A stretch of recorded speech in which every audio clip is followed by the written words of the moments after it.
आज हम एक ऐसे सेक्टर के बारे में बात करने वाले जो हमारे लाइफ की सक्सेस के लिए सबसे इम्पोर्टेंट पार्ट है, क्योंकि हमारे पास जब टाइम होता है तब हम समझदार नहीं बन पाते, और जब समझदार होते हैं तो हमारे हाथ से टाइम निकल जाते हैं। तो समय से पहले समझदारी के लिए अच्छे एजुकेशन की ज़रूरत होती है। मेरा तो मानना यही है कि कम से कम परिवार के एक सदस्य को तो अच्छे एजुकेशन देना ही चाहिए, क्योंकि जब कोई घर में एक बच्चा पढ़ लेता है तो उस घर का, उस परिवार का, माता पिता का, आने वाले 7 पुश्तों का, सबका लाइफ हमेशा के लिए बदल जाती है। तो आज हम बात करेंगे एजुकेशन सिस्टम के बारे में। एजुकेशन हम सबके लिए बहुत ही ज़रूरी है, क्योंकि ये लाइफ की सक्सेस के लिए बहुत ही इंपॉर्टेंट पार्ट है। बहुत से लोग सोचते होंगे एजुकेशन साइंस स्कूल में जाकर हिस्ट्री, पॉलिटिक्स, मैथ और साइंस जैसे और सब्जेक्ट को पढ़ा करना, लेकिन ये सिर्फ एजुकेशन नहीं है। अगर हम दुनिया की किसी भी सेक्टर में काम करने के लिए जाए और उस सेक्टर के बारे में नॉलेज ले, तो वो भी एजुकेशन से है। मतलब किसी भी चीज़ के बारे में जानना और उसे समझने को एजुकेशन से कहा जाता है। फिर चाहे वो डॉक्टर बनने के लिए पढ़ाई करनी हो या गैरेज में काम सीखना हो।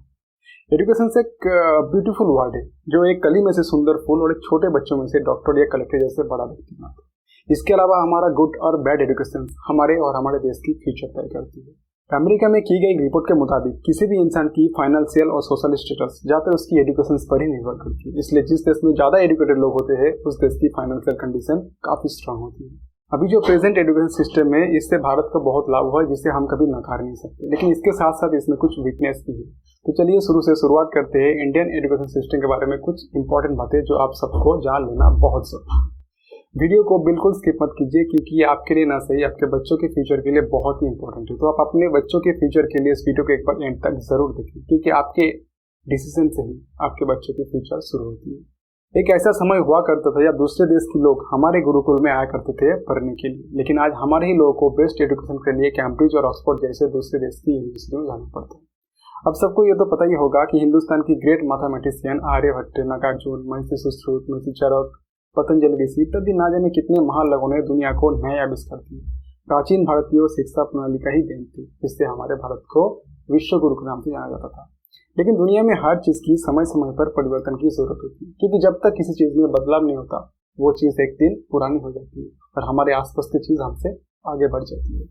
इसी तरह इंडियन एजुकेशन सिस्टम में कोई बड़ा बदलाव नहीं किया गया, जिससे आज की मॉडर्न एज में हमारे एजुकेशन सिस्टम को काफ़ी कमजोर मानी जाती है।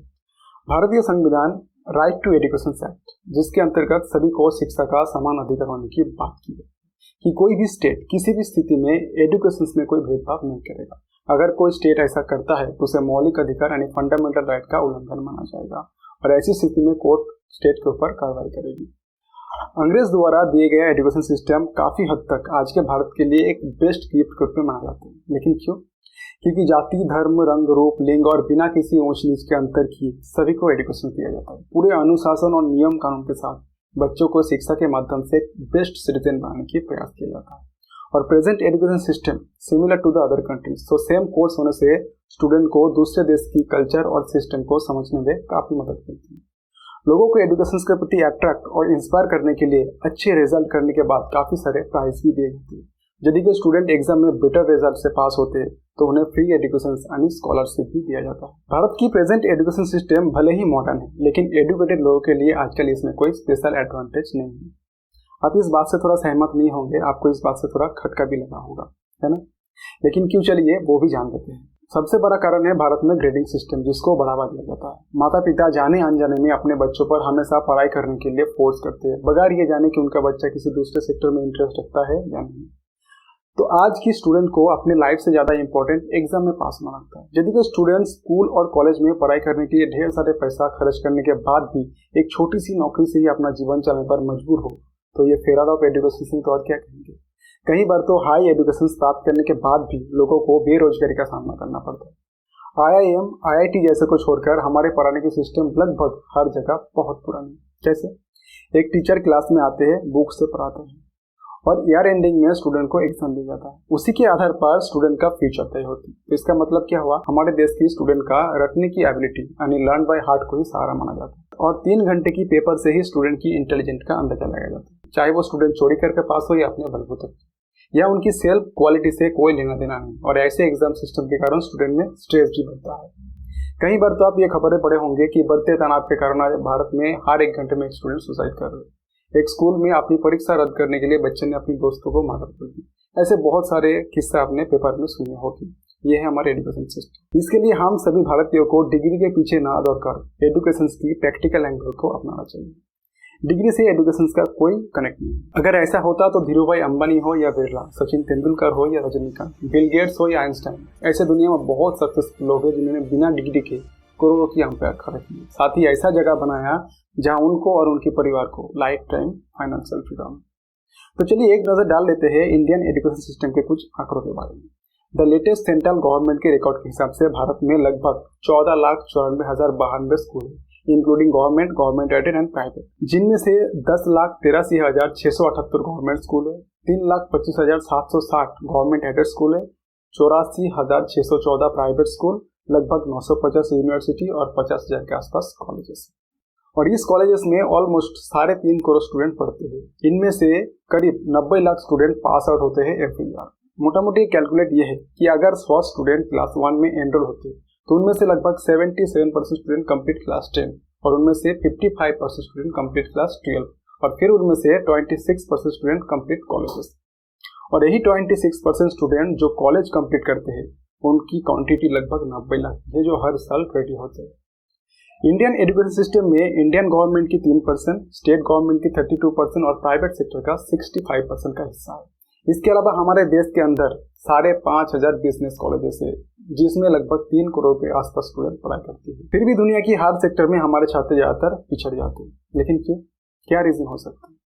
आप किस एंगल से सोच रहे हैं और आपका राय क्या है, हमें कमेंट कीजिए। लेकिन मेरे हिसाब से और मेरे पास पीछे रह जाने की बहुत सारे कारण हैं। इनमें से एक, अगर आपको एक एग्जाम्पल के तौर पर बता रहा हूँ, अगर हम 22nd सेंचुरी की स्टूडेंट है तो हमारे पास 21st सेंचुरी की एजुकेशन सिस्टम है और हमारे पास 20th सेंचुरी की कोर्सेस है। तो आप समझ ही सकते हैं कि हम एडवांस है या डिसएडवांस। आपको और एक बात बता दूं, एसोचैम की रिपोर्ट के हिसाब से 93% स्टूडेंट जो पास आउट होते हैं या तो वो अंडर एम्प्लॉयड है या तो अनएम्प्लॉयड है। आपको एक रियलिटी के साथ इंट्रोड्यूस कराता हूँ, जो आज ऑलमोस्ट सभी स्टूडेंट इसी रूट से पासिंग होते हैं। एक स्टूडेंट एजुकेशन लोन लेकर MBA इंजीनियरिंग पढ़ने के लिए जाते हैं। उनके माता पिता बड़े सपनों के साथ भेजते हैं पढ़ाई करने के लिए। अगर टॉप लेवल की कोई प्राइवेट इंजीनियरिंग कॉलेज में वो जाते हैं तो उन कॉलेजेस की नॉर्मल फीस होती है 20 लाख रुपए। कितना? मिनिमम 20 लाख। और इतने बड़े लोन लेकर पढ़ाई करने जाते हैं ताकि उनको एक बेहतर लाइफ मिले। जब तक नौकरी लगती तब उस लोन का इंटरेस्ट कहीं गुना बढ़ जाते हैं। कहीं लोग ऐसे भी है, ना उनको कोई जॉब मिला और ना ही वो लोन चुका पाए। बाद में कोई छोटी मोटी जॉब या दुकान चलाकर उस लोन को चुकाते हैं और इसी चक्कर में उनकी लाइफ फंस जाती है। ये तो हुई सिर्फ लोन की बात, और भी बहुत सारे फैक्टर। देखिए, आज सभी चीज में सबको क्या चाहिए? प्रॉफिट चाहिए। तो कॉलेज को भी क्या चाहिए? प्रॉफिट चाहिए। अब समझिए, कॉलेज प्रॉफिट कमाने के लिए सस्ते में प्रोफेसर हायर करने में लगे रहते हैं। हमारे देश में एजुकेशन की ये भी एक प्रॉब्लम है कि सस्ते में अच्छा प्रोफेसर चाहिए। अगर आपको प्रोफेसर बनना है तो अलग से PhD करनी पड़ेगी, जिसमें एक्स्ट्रा 5 से 7 साल टाइम लग जाता है। तो प्रोफेसर की नौकरी लगते लगते 30 से 32 साल हो जाते हैं। लेकिन अगर MBA खत्म करने के बाद अगर आप टैलेंटेड है, और ये भी सच है कि टैलेंटेड स्टूडेंट कभी प्रोफेसर बनना ही नहीं चाहता। तुमने सही सुना, टैलेंटेड स्टूडेंट कभी भी प्रोफेसर बनना ही नहीं चाहता। क्यों? क्योंकि टैलेंटेड स्टूडेंट MBA के बाद कॉर्पोरेट ज्वाइन कर लेते हैं और 25 साल के अंदर उनको 50 से 70 हजार रुपए की सैलरी मिल जाती है और 5 से 6 साल काम करने के बाद वो लाखों के ऊपर कमा लेते हैं। तो सोचिए, प्रोफेसर क्यों बनना है उनको? आप सोच रहे हैं आपका बच्चा पढ़ के आएगा, नीट की लिटरेसी रेट 92% है, लेकिन वो सिर्फ कागज में है। आज की पढ़ाई सिर्फ डिग्री लेने के लिए है। वेल फील्ड माइंड है, वेल फॉर्म माइंड नहीं है। और ये वेल फील्ड माइंड से आप ज्यादा कुछ नहीं कर सकते। दुनिया भर की सभी देश के लिस्ट में हमारे भारत सबसे यंग है, यानी youngest country in the world. China की एवरेजेस देख लीजिए 37, रसिया की, USA, कनाडा की सब 38 के आसपास है और हमारे देश की एवरेज एज 27, यंगेस्ट कंट्री। हम पेपर वाइज तो लिटरेचर है। अब ध्यान दीजिए, एक MBA स्टूडेंट MBA से निकालने के बाद 15 से 20 हजार रुपए की नौकरी बहुत मुश्किल से मिलती है और इतनी सैलरी एक सिक्योरिटी गार्ड को मिल जाती है। ये हमारी MBA की हाल। दुनिया की बेस्ट यूनिवर्सिटी की कैरिकुलम कब समझे? उनका कहना है, if you tell me I may forget, if you show me I may remember and if you involve me I will understand and apply. आज हार्वर्ड, स्टैनफोर्ड, वर्टन जैसे यूनिवर्सिटी क्लासरूम में lecture नहीं देते, सीधा project, problem solving case studies के साथ involve कर रहे हैं। एक बात सुनकर आप हैरान हो जाएंगे, स्विट्जरलैंड में जितनी जनसंख्या है उनकी तुलना में कहीं ज्यादा इंजीनियर पर ईयर भारत में प्रिपेयर होते हैं। फिर भी स्विट्जरलैंड रिसर्च एंड इनोवेशन में भारत की कंपेयर में बहुत है। ASER annual state of education report के अनुसार भारत में जितनी संख्या में इंजीनियर पास आउट होते हैं उनमें से 83% स्टूडेंट को सही तरह से नौकरी नहीं मिलती और ये सच है, और यही सच है इसलिए कि सुंदरलाल पिचाई जैसे स्टूडेंट को भी फॉरेन जाना पड़ता है पढ़ाई करने के लिए, क्योंकि हमारे पास इस लेवल की एजुकेशन से ना ही प्लेटफॉर्म है और ना ही ट्रेनर।